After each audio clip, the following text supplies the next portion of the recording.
Salve dan salam sejahtera untuk Anda sekalian. Beginilah pertanyaan orang yang tidak memahami iman Kristiani.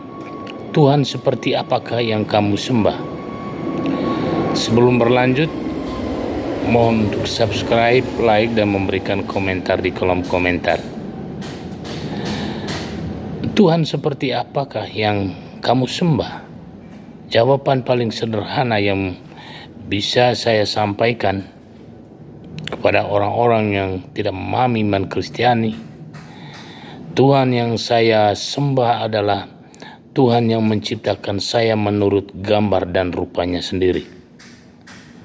Tuhan yang rela datang ke bumi menjadi manusia dan menebusku melalui sengsara, wafat, dan kematiannya sendiri. Ada beberapa teks kitab suci dalam Alkitab, bukan dalam kitab suci lain, bagaimana manusia diciptakan menurut gambar dan rupa Allah sendiri. Dalam kitab Kejadian pasal 1 ayat 26 sampai 27, berfirmanlah Allah, baiklah kita menjadikan manusia menurut gambar dan rupa kita, supaya mereka berkuasa atas ikan-ikan di laut dan burung-burung di udara dan atas ternak dan atas seluruh bumi dan atas segala binatang yang merayap di bumi. Maka Allah menciptakan manusia itu menurut gambarnya. Menurut gambar Allah diciptakannya dia, laki-laki dan perempuan diciptakannya mereka. Dalam kitab Kejadian pasal 5 ayat 1 sampai 2 dikatakan, inilah daftar keturunan Adam. Pada hari Allah menciptakan manusia menurut rupa Allah diciptakannya mereka, laki-laki dan perempuan diciptakannya mereka. Jadi diciptakan manusia menurut rupa Allah. Dalam Kejadian pasal 9 ayat 6, siapa yang menumpahkan darah manusia, oleh manusia darahnya harus ditumpahkan, karena Allah membuat manusia menurut gambarnya. Allah membuat manusia menurut gambarnya.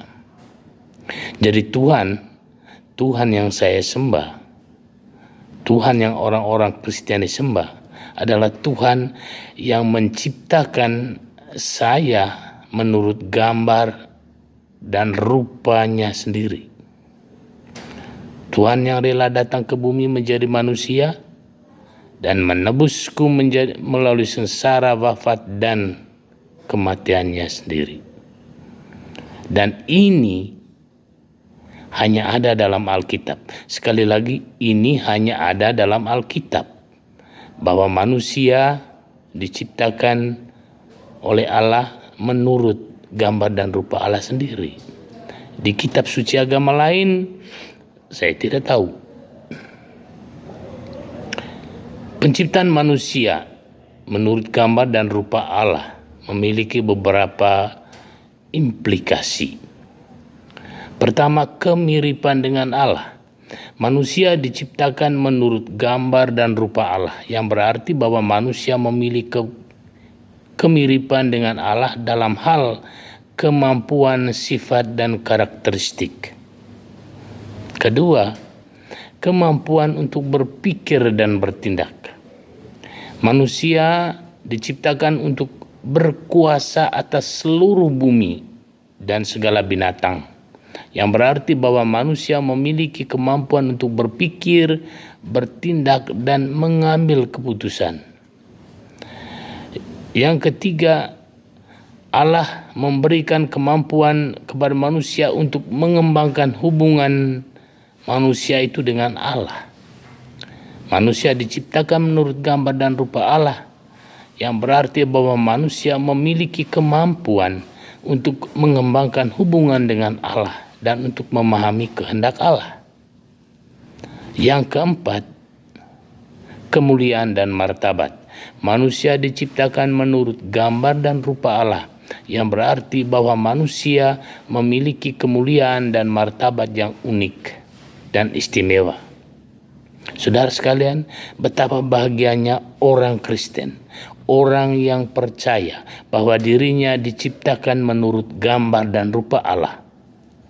Karena hanya ada dalam Alkitab pernyataan itu ada. Sehingga seorang yang mempercayainya akan dianugerahi kemampuan untuk mencintai seperti Allah mencintai, atau kemiripan manusia dengan Allah, kemampuan manusia untuk berpikir dan bertindak, kemampuan manusia untuk mengembangkan hubungan dengan Allah, dan kemuliaan dan martabat manusia diberikan oleh Allah. Karena itu, orang Kristen tidak perlu dan tidak boleh menjadi orang yang cengeng, orang yang selalu mengeluh, cemas, khawatir dan menggerutu. Kegembiraan kita karena Allah menciptakan kita seperti gambar dan rupa Allah sendiri.